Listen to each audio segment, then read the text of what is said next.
Bismillahirrahmanirrahim. Assalamualaikum warahmatullahi wabarakatuh. Alhamdulillah ala ihsanih wa syukru lahu ala taufiqi wa imtinanih. Ashhadu an la ilaha illallah ta'zima li sya'nih wa ashhadu anna Muhammadan abduhu wa rasuluh ad-da'i ila ridwanih. Wassalatu wassalamu ala alihi wa ashabi ikhwanih. Amma ba'da. Alhamdulillah, puji syukur kehadiran Allah Subhanahu wa taala atas segala limpahan nikmat yang tiada terhingga. Nikmat Allah Subhanahu wa taala senantiasa tercurahkan kepada seluruh makhluknya dan itu tidak pernah terhenti walaupun hanya sekejap mata. Salawat beriringkan salam kepada Nabi kita tercinta, yakni Nabi Muhammad sallallahu alaihi wasallam. Bapak-bapak, ibu-ibu jamaah Masjid At-Taqwa, jamaah salat zuhur yang semoga diberkahi dan dirahmati oleh Allah Subhanahu wa taala. Alhamdulillah kita berada di tanggal 8 Rajab tahun 1446 Hijriah, bertepatan 8 Januari 2025 Masehi. Allah perjumpakan kita kembali, dan mengenai bulan Rajab adalah sebagaimana yang telah dijelaskan oleh guru-guru kita di mimbar ini, bahwasanya bulan Rajab adalah salah satu bulan haram, bulan yang dimuliakan, yaitu bulan Rajab, Zulqa'dah, Zulhijjah dan Al-Muharram. Maka perbanyaklah amal soleh dan jauhilah segala maksiat. Amal soleh yang dilakukan di bulan haram ini akan dilipat gandakan. Begitu juga dengan amal buruk, juga dilipat gandakan dosanya. Wal'azubillah. Maka persiapkanlah diri kita di bulan haram ini, kemudian setelahnya bulan Sya'ban, kemudian tidak ada selangnya lagi insyaallah kita memasuki bulan Ramadan. Maka persiapkanlah diri kita, mudah-mudahan Allah memberikan kita hidayahnya, bisa beribadah dengan baik di bulan yang dirindukan, yakni bulan Ramadan. Bapak-bapak, ibu-ibu yang semoga diberkahi dan dirahmati oleh Allah Subhanahu wa taala. Kita lanjutkan pelajaran kita di dalam Kitabul Jami'. Kita masih di bab yang keempat, yakni peringatan dari akhlak yang buruk. Insyaallah di kesempatan yang berbahagia ini kita memasuki hadis yang ke-16 di bab yang keempat ini insyaallah. Hadis tersebut berbunyi, An Abi Hurairah, dari Abu Hurairah Abdurrahman bin Sakhar Ad-Dausi, salah seorang sahabat yang paling banyak meriwayatkan hadis Nabi sallallahu alaihi wasallam. Ia berkata, qala Rasulullah sallallahu alaihi wasallam, telah bersabda Rasulullah sallallahu alaihi wasallam, wala tahasadu. Jadi Nabi sallallahu alaihi wasallam bersabda, janganlah kalian saling hasad, saling dengki, wala tanajashu.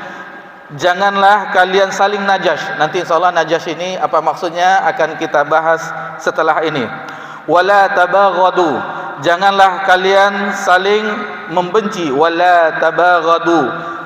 Janganlah kalian saling membelakangi. Kemudian wala tadabaru, saling membelakangi. Wala yabi' ba'dukum ala bai'i ba'. Janganlah kalian berjual beli atau bertransaksi di atas transaksi saudara kalian. Wa kunu ibadallahi ikhwana. Jadilah hamba Allah yang bersaudara. Jadilah hamba Allah yang bersaudara. Al muslimu akhul muslim. Seorang muslim itu, orang Islam itu saudara dengan orang muslim yang lainnya. La yazlimuhu wa la yakhzuluh. Janganlah saling menzolimi, jangan tinggalkan dia tatkala membutuhkan pertolongan. Kemudian jangan juga wala yahkiruh, jangan meremehkan saudara kita. At-taqwa hahuna. Lalu Nabi menyebutkan takwa itu di sini. Di dalam riwayat lain Nabi sallallahu menyebutkan atau tambahannya wa yushiru ila sadrihi thalatha marrat. Taqwa hahuna, taqwa hahuna, taqwa hahuna. Jadi Nabi menunjuk ke arah dadanya 3 kali bahwasanya takwa itu di sini, di dalam hati. Maksudnya bihasbi mri'im minasyarri ay yahqira akhaful muslim. Lalu cukuplah seorang dianggap jelek ketika dia merendahkan saudaranya sesama muslim. Kullul muslimi ala muslimin haram. Setiap orang Islam itu haram damuhu, darahnya, wa maluhu, hartanya, wa irduh, dan haram juga kehormatannya. Hadis ini sahih, diriwayatkan oleh Imam Muslim di dalam sahihnya nomor 2564. Bapak-bapak, ibu-ibu yang semoga diberkahi dan dirahmati oleh Allah Subhanahu wa taala. Hadis ini cukup panjang, sementara waktu kita sangatlah terbatas. Jadi kita ambil poin-poinnya saja. Poin-poin dari hadis ini, pelajaran yang bisa kita petik adalah yang pertama, bahwasanya Nabi SAW menjelaskan yang pertama kali hal-hal yang merusak persatuan sesama kaum muslimin. Yang pertama apa? Wala tahasadu. Janganlah kalian saling hasad, kata Nabi SAW. Jangan saling iri, jangan saling dengki. Di dalam hadis ini dijelaskan. Adapun masalah hasad itu sudah panjang lebar kita bahas di pertemuan kita di awal dahulu.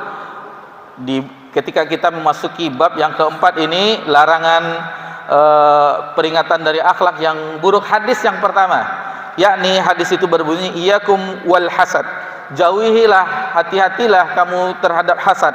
Fa innal hasada ya'kulul hasanat kama ta'kulun narul hatab.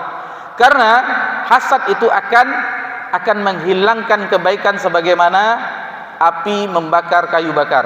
Api membakar kayu bakar. Seperti itu, akan hilang kebaikan itu disebabkan hasad. Hasad sebagaimana yang telah sama-sama kita pelajari, bahwasanya hasad, iri, dengki adalah kita menginginkan hilangnya nikmat itu dari saudara kita atau dari orang lain. Nah, itu dia hasad itu. Kalau seseorang mendapatkan nikmat, kita menginginkan nikmat itu hilang dari orang tersebut. Itulah yang hasad, itulah yang dengki, itulah yang iri. Dan itu adalah yang pertama kali dilakukan oleh iblis, laknatullah alaih, ketika hasad terhadap Adam alaihi salam. Bapak-bapak, ibu-ibu yang semoga diberkahi dan dirahmati oleh Allah Subhanahu wa taala. Kemudian yang kedua disebutkan di dalam hadis ini, wala tanajashu. Wala tanajashu, janganlah kalian berbuat najas, yakni adalah memprovokasi jual beli. Ini bagi kita pedagang, kalau di zaman dahulu memprovokasi jual beli, ada seseorang prakteknya seperti ini. Ada seseorang yang sedang bertransaksi dengan penjual dengan pembeli, dan seorang penjual itu ada semacam orang lain suruhannya yang untuk mengelabui pembeli ini. Lalu dia datang mendekati, wah ini barang bagus ini harganya murah kalau segini dijual oleh ini. Saya mau membeli, misalnya sudah ditetapkan harganya 150.000. Kalau begini barang bagus ini saya mau 200.000. Nah, ini salah satu praktek najas. Sebenarnya dia dengan pembeli ada hubungan kerjasama untuk mengelabui si pembeli. Dan ini tidak boleh dalam agama kita. Tidak boleh di dalam agama kita. Kalau kita ambil, kami pribadi ini pendapat pribadi, wallahu taala alam, ini semacam zaman sekarang apa namanya, semacam bazar-bazar itu. Bazar, berita-berita yang tidak benar diangkat-angkat, sebenarnya tidak itu kejadiannya. Wallahu taala a'lam. Kemudian yang ketiga disebutkan di dalam hadis ini, yaitu saling bermusuhan dan saling membelakangi. Itu dilarang, akan merusak persatuan barisan kaum muslimin. Wala tabaghadu wala tadabaru. Janganlah kalian saling bermusuhan dan jangan saling membelakangi. Ini berbahaya sekali. Terkadang berjumpa dengan saudara-saudari sama kaum muslim dan muslimah, tidak tegur sapa, tidak mengucapkan salam, saling membuang muka, tidak ada senyuman sedikit pun. Jadi ini berbahaya. Dan musibah di atas musibah lagi, seorang yang sudah terbiasa ke majelis pengajian masih seperti ini, sudah menampakkan, misalnya sudah menampakkan ciri-ciri Islam lah seperti itu. Sebenarnya kita sama saja, cuman sudah nampak sering ke majelis ilmu masih seperti ini. Wallahu la quwwata illa billah. Ini tidak boleh. Baiklah orang-orang yang jarang ke majelis ilmu, bolehlah seperti itu, walaupun ini tercela karena dia tidak mengetahui. Orang yang senantiasa mempelajari agama Allah, hadir di majelis ilmu, merendahkan dirinya untuk mempelajari agama Allah, ini adalah suatu perbuatan yang tidak dibenarkan. Maka hati-hati terhadap ini. Apa susahnya kita senyum, apa susahnya kita menegur, apa susahnya kita mengucapkan salam, yang semuanya itu akan menghangatkan suasana, yang akan membuat kita saling sapa. Baik. Kemudian salah satu Kenapa khamar dan judi itu diharamkan? Salah satu hikmahnya adalah ini, supaya tidak terjadi perkelahian dan permusuhan. Apapun bentuknya, sekarang ada khamar itu, ada narkoba, macam-macam pula namanya, sabu-sabu dan segala macamnya. Itu tidak diboleh mengkonsumsinya, haram. Haram, tidak boleh di dalam agama kita, merusak akal kita yang sehat. Haram. Kemudian judi sekarang sudah maju juga, ada judol, judi online. Kita saksikan orang judol atau pinjol, pinjaman online, akhir-akhirnya musibahnya berat lagi, gantung diri dan segala macamnya. Tidak boleh. Apapun jenisnya, slot dan segala macamnya tidak boleh. Dan itu adalah salah satu, itu sudah mesin yang mengatur. Sedangkan kita berhadapan di meja judi saja sudah panas kita, apalagi itu di mesin yang sudah mengatur, bandarnya aja yang menang. Sudah dirusak akal kita supaya cepat dapat kaya dengan taruhan judi. Tidak, berusaha dengan berdagang, dengan mengangkat barang-barang orang, mendapatkan upahnya, apapun, bertukang. Tidak, itu lebih mulia daripada yang, dan biasanya orang-orang judol ini itu hayalannya panjang, dapat menang segini, dapat menang sini, tetapi nyatanya akhirnya habis hartanya dan minjam ke sana ke sini, hutang, dan itu pun lari tak bisa dibayar. Wal'anzubillah. Baik. Kemudian di dalam hadis ini, wala yabi' ba'dukum ala bai'i ba'. Tidak boleh, janganlah kalian menjual di atas penjualan sebagian orang yang lain. Sebenarnya ini pembahasan yang panjang, mudah-mudahan nanti salah seorang ustaz kita, yakni Ustaz di hari Kamis kali ini, Ustaz Gilang, tentang muamalah dibahas. Ada majelis khiyar namanya, ada majelis syarat, dan itu pembahasan yang mungkin tidak bisa kita jelaskan. Yang jelas bahwasanya seseorang yang sedang bertransaksi jual beli, jangan kita ikut di situ sampai selesai transaksinya. Nanti misalnya seseorang itu sudah deal harganya sekian, lalu datang yang C, saya beli sekian, tidak boleh, dan seterusnya. Begitu juga tambahan melamar orang yang sedang dilamar, itu tidak boleh. Itu jelas kata Nabi, wala yakhtibur rajulu ala khitbatil akhi. Jangan seorang meminang, melamar seorang gadis atau perempuan di atas pinangan saudaranya. Baik, bapak-bapak, ibu-ibu yang semoga diberkahi dan dirahmati oleh Allah Subhanahu wa taala. Kemudian Nabi sallallahu alaihi wasallam di hadis ini mengisyaratkan bahwasanya pentingnya persatuan. Pentingnya persatuan di lafaznya, wa kunu ibadallah ikhwana. Jadilah engkau hamba-hamba Allah yang bersaudara. Sebagaimana isyarat di dalam ayat yang lain dalam surah Al-Hujurat ayat 10, innamal mu'minuna ikhwah wa'tasimu bihablillahi jami'an wa la tafarraqu. Hendaklah berpegang teguh di atas tali agama Allah, wa la tafarraqu, dan jangan berpecah belah, bercerai-berai. Kemudian yang bisa kita pelajari juga bahwasanya persaudaraan itu disebutkan di dalam hadis ini di lafaz berikutnya, al-muslimu akhul muslim. Seorang muslim, seorang agama Islam itu saudara dengan muslim yang lainnya. Jadi sebagian kita saudara seiman, ukhuwah Islamiyah, saudara sesatu agama Islam. Kemudian kata Nabi SAW di hadis ini, la yazlimuhu wa la yakhzulu wa la yahkiruh. Dan maksudnya janganlah saling menzolimi, jangan meninggalkan saudara kita ketika membutuhkan pertolongan, jangan ditinggalkan, dibantu sebisanya. Misalnya dia butuh 1 juta, bantu sesanggup kita, 50.000, 20.000, yang penting dibantu, jangan ditinggalkan, jangan diacuhkan. Kemudian wala yahkiruh, jangan diremehkan. Saudara kita itu bukan diremehkan, mentang-mentang dia tidak ada uangnya, orang yang Allah takdirkan tidak mempunyai apa-apa lalu kita remehkan, jangan. Ketahuilah semua yang ada pada kita adalah titipan dari Allah Subhanahu wa taala, yang nantinya bisa saja itu sampai kita wafat atau sebelum kita wafat diambil kembali oleh Allah, itu terserah Allah Subhanahu wa taala.